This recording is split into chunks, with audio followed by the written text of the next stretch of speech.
Hello 妹妹噶ပါကျွန်တော်ရဲ့ channel လေးရဆိုရင်တော့ဒီမှာကျန်းစာကိုဖတ်ရှုဖို့အတွက်မအားမလက်တော့သူများအကြောင်းမျိုးမျိုးကြောင့်မဖတ်ရှုနိုင်သေးတော့သူများအတွက်အည်ရပြီးတော့မှဘာပဲ audio နဲ့ကျင်းတင်နေပြီးတော့မှညှဝေပေးခြင်းဖြစ်ပါတယ်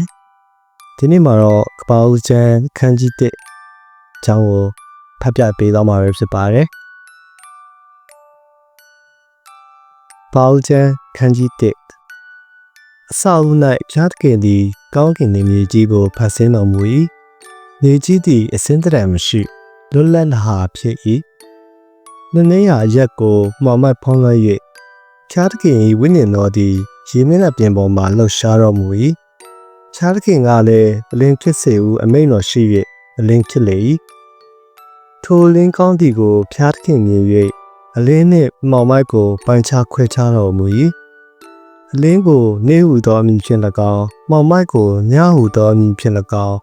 ခေါ်ဝေါ်သမုတ်တော်မူ၍နေဦးနှင့်နနက်သည်ပထမနေ့ရက်ဖြစ်လေ၏တဖန်ဖျားခင်ကရေလေ၌မိုးမျက်နှာချက်ဖြစ်စေရေနှင့်ရေချင်ချားနာစေဟုအမိန့်တော်ရှိသည်ဖြင့်မိုးမျက်နှာချက်ကိုဖျားခင်ဖတ်ဆင်းတော်မူ၍မိုးမျက်နှာချက်အောက်ရှိသောရေနှင့်မိုးမျက်နှာချက်အပေါ်ရှိသောရေကိုပိုင်းခြားတော်မူသည့်အတိုင်းဖြစ်လေ၏မိုးမျက်နှာချက်ကိုလည်းမိုးကောင်းကင်ဟုသောအမည်ဖြင့်ဖျားခင်ခေါ်ဝေါ်သမုတ်တော်မူ၍ညဦးနှင့်နနက်သည်ဒုတိယနေ့ရက်ဖြစ်လေ၏တဖန်ဖျားခင်ကမိုးကောင်းကင်အောက်၌ရှိသောယေစုဝေးစေကုန်းပေါ်စေဟုအမိန့်တော်ရှိသည့်အတိုင်းဖြစ်လေ၏ကုန်းကိုမြေဟုသောအမည်ဖြင့်၎င်းယေစုဝေးရကိုပင်လယ်ဟုသောအမည်ဖြင့်၎င်းဖျားခင်ခေါ်ဝေါ်သမုတ်တော်မူ၍ထိုအမှုရာကောင်းသည်ကိုဖျားခင်မြင်တော်မူ၏တဖန်ဖျားခင်ကမြေသည်မြက်ပင်ကို၎င်းစပါးသီးကိုဖြစ်စေသောစပါးပင်ကို၎င်းမြေပေါ်မှမျိုးစိပါလျက်တစ်သီးမျိုးကိုဖြစ်စေသောတစ်ပင်ကို၎င်းပေါက်စေဟုအမိန့်တော်ရှိသည့်အတိုင်းဖြစ်လေ၏မြေသည်မြက်ပင်ကို၎င်းစပါးသီးမျိုးကိုဖြစ်စေသောစပါးပင်ကို၎င်းမိမိ၌မျိုးစိပါလျက်တစ်သီးမျိုးကိုဖြစ်စေသောတစ်ပင်ကို၎င်းပေါက်စေ၏ထိုမှုရာကောင်းသည်ကိုဖျားခင်မြင်တော်မူ၍မြင်ဦးနှင့်နနက်သည်တတိယနေ့ရက်ဖြစ်လေ၏တဖန်ဖျားခင်ကနေနေညကိုပိုင်းခြားစေခြင်းကမိုးကောင်းကင်မျက်နှာချင်း၌အလင်းအိမ်တည်စေနမိတ်လက္ခဏာချင်းချက်သောအချိန်နေ့ရက်ပိုင်းခြားနှစ်ပိုင်းခြားဖို့ဖြစ်စေမိုးကောင်းကင်မျက်နှာချင်း၌တည်၍မြေကြီးလင်းစရာအလင်းအိမ်ဖြစ်စေဟုမိန့်တော်ရှိသည့်အတိုင်းဖြစ်လေ၏ထို့သို့ဖျားတခင်သည်အလင်းအိမ်ကြီးနှလုံးတည်ဟုသောနေ့ကိုအုပ်ဆိုးရသောအကြည်တစ်လုံးညကိုအုပ်ဆိုးရသောအငယ်တစ်လုံးနှင့်တကွခြေများကိုဖန်ဆင်းတော်မူပြီးတဲ့မြေကြီး၌လင်းစေခြင်းက၎င်း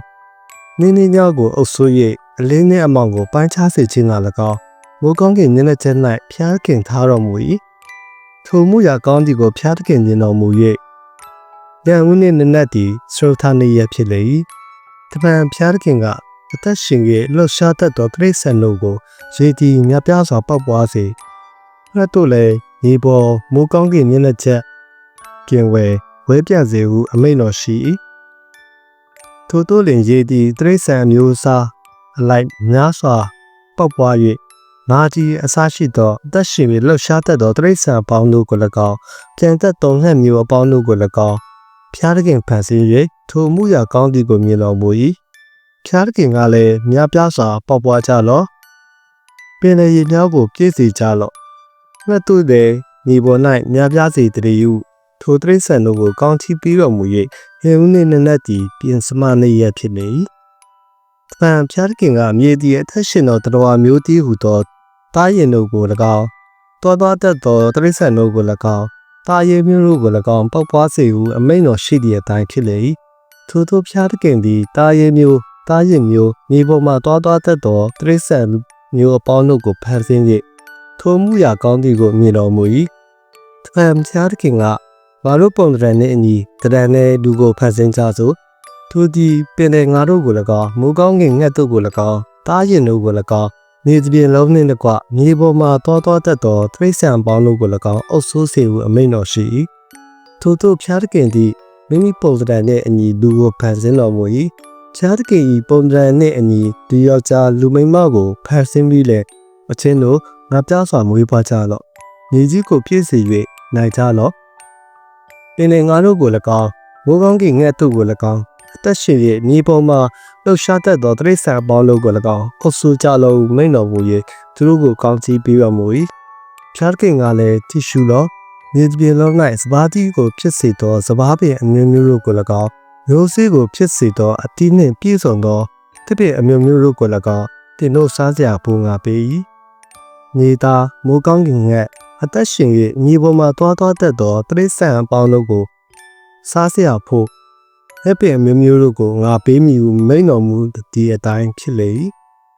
ဖျားသခင်သည်မိမိဖန်ဆင်းသမျှသောအရာတို့ကိုကြည့်ရှုလေလွန်ကောင်းသည်ကိုမြင်တော်မူ၍ဉာဏ်ဦးနှင့်နက်သည်သတ္တမနေ့ရက်ဖြစ်လေ၏အဆုံးထိလိုက်ပါနားဆင်ပေးကြတဲ့အတွက်အားလုံးကိုကျေးဇူးတင်ပါတယ်နောက်ထပ်ပြီးမှရုပ်ခတ်ပေးမဲ့ကျမ်းစာအပိုင်းများမှာလည်းဆက်လက်ပြီးမှဆောင်းနေပြီးနားဆင်ပေးကြပါအောင်လို့တောင်းဆိုချင်ပါတယ်အားလုံးကျေးဇူးတင်ပါတယ်ချမ်းခင်အားလုံးကိုခေါင်းကြည့်ပေးရှိပါစေ